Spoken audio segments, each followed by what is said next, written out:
नमस्कार दोस्तों, मैं Puja Sachdeva PSSM blessing audio team Delhi से। हम ब्रह्मऋषि पितामह पत्री जी द्वारा लिखित पुस्तक कर्म सिद्धांत के बारे में जानकारी कर रहे हैं। पिछली ऑडियो में हमने विवेक क्षेत्र आत्मा और स्वच्छंद क्षेत्र आत्माओं के बारे में जाना।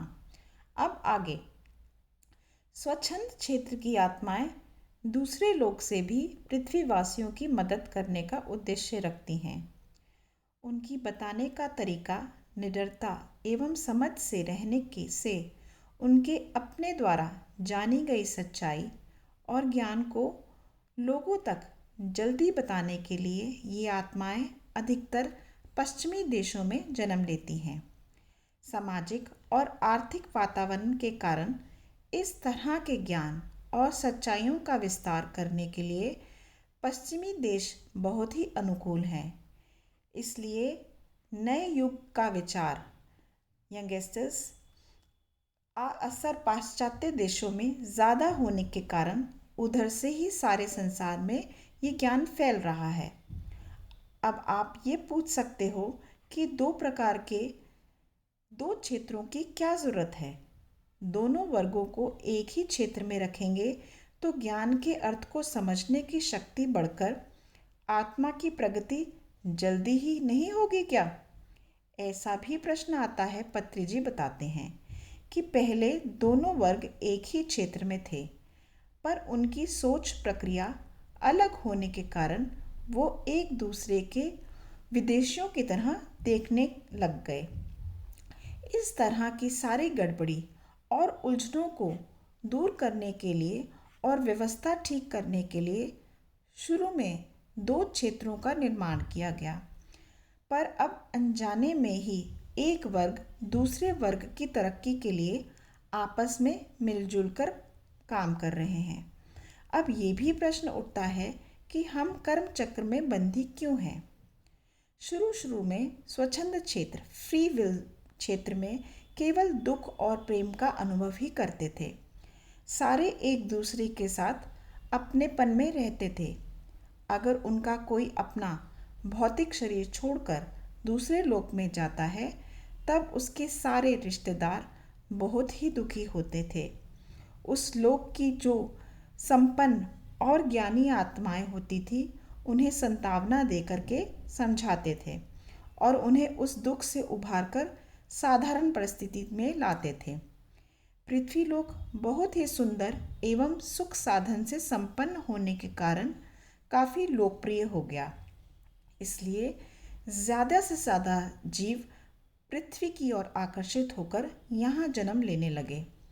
पर यहाँ तो मिलजुल कर रहने की बजाय यहाँ की सुंदरता और संपदा को अपनी निजी संपत्ति बनाने का भाव उनके अंदर उत्पन्न हो गया। सबसे पहले ये भावना उनको अपने प्रियजन और रिश्तेदारों की ज़रूरतें पूरी करने के लिए ही शुरू हुई, पर कुछ समय बाद उनमें लालच आ गया।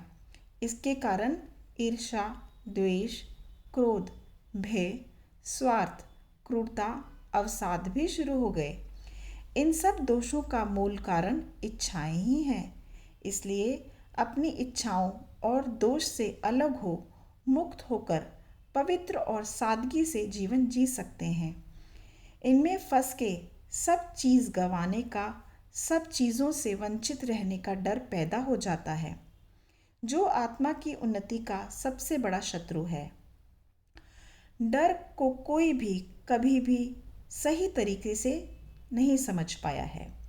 मनुष्य की रोज़मर्रा की ज़िंदगी भी इसी डर से जुड़ी हुई होती है।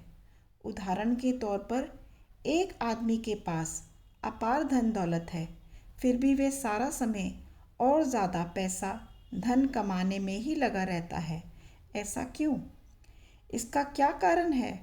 तो पत्री जी बताते हैं कि इसका कारण है कि उसमें हमेशा इस धन दौलत को खोने का डर लगा रहता है और वो वर्तमान को न जी के कोलू के बैल की तरह दिन रात केवल धन दौलत कमाने में ही लगा रहता है, पिसता रहता है और जमा करने के चक्कर में फंसा रहता है। प्रेम विवाह भी होते हैं। युवक युवती प्रेम करके विवाह कर लेते हैं तो शुरू में तो उनका वैवाहिक जीवन प्रेममय होता है, बहुत करीब होते हैं वो आपस में, पर बाद में प्रेम गायब हो जाता है और आपसी लड़ाई झगड़े पर उतर आते हैं वो लोग। शुरू शुरू में बहुत प्यार मोहब्बत मिलने के कारण पत्नी को ये डर होने लगता है कि क्या पति सारी उम्र मुझे यूं ही प्यार करेगा, मेरा यूं ही साथ निभाएगा कि नहीं, बच्चों की सारी उम्र संभाल पाएगा या नहीं, उनका लालन पालन ठीक से कर पाएगा या नहीं, बढ़ती उम्र में मैं पहले की तरह सुंदर नहीं रही, तब भी क्या वो मुझसे इसी तरह प्यार करेगा। इस तरह के डर के कारण पति को अपने अधीन रखने के मकसद से उसमें हुक्म चलाती हैं और बात बात पर छानबीन करना शुरू कर देती हैं। पत्नी इस बात को भूल जाती है कि इससे उसे पति का प्यार नहीं मिलेगा। पति भी उसके डर को दूर न करके उल्टा अभिमान में उससे लड़ना झगड़ना शुरू कर देते हैं और इस तरह कर्म बंधन में पड़ जाते हैं। अपने पाठ को सीखने के लिए बार बार पति पत्नी बनकर जन्म लेते रहते हैं, अलग अलग जगहों में अलग अलग प्रदेश लेकर के लिंग बदल कर, और उन्हें उन्हीं परिस्थितियों का सामना करना पड़ता है जब तक कि वो एक दूसरे को अच्छी तरह समझ नहीं लेते। जो सबक उन्होंने लेना है वो सीख नहीं लेते, तब तक ये कर्म चक्र चलता ही रहता है। एक पाठ को ठीक तरह से सीख लेने के बाद वो दूसरे अनुभवों को लेने के लिए तैयार हो जाते हैं। इसलिए आप ये समझो कि हर घटना, हर परिस्थिति या हर दुख का कारण या लक्ष्य यही है कि हर व्यक्ति अपने अपने पाठों को सही तरीके से सीखे। दोस्तों, पत्री जी कहते हैं, किसी भी परिस्थितियों के प्रवाह में ना बहते हुए उसका व्याख्यान करो, विश्लेषण करो, एक तरफ झुकाव न दिखाकर सच और सही नतीजे पर आओ। इस तरह आप इस जीवन में ही ज़्यादा से ज़्यादा सीखकर अपने कर्म बंधनों को कम समय में मिटा सकोगे।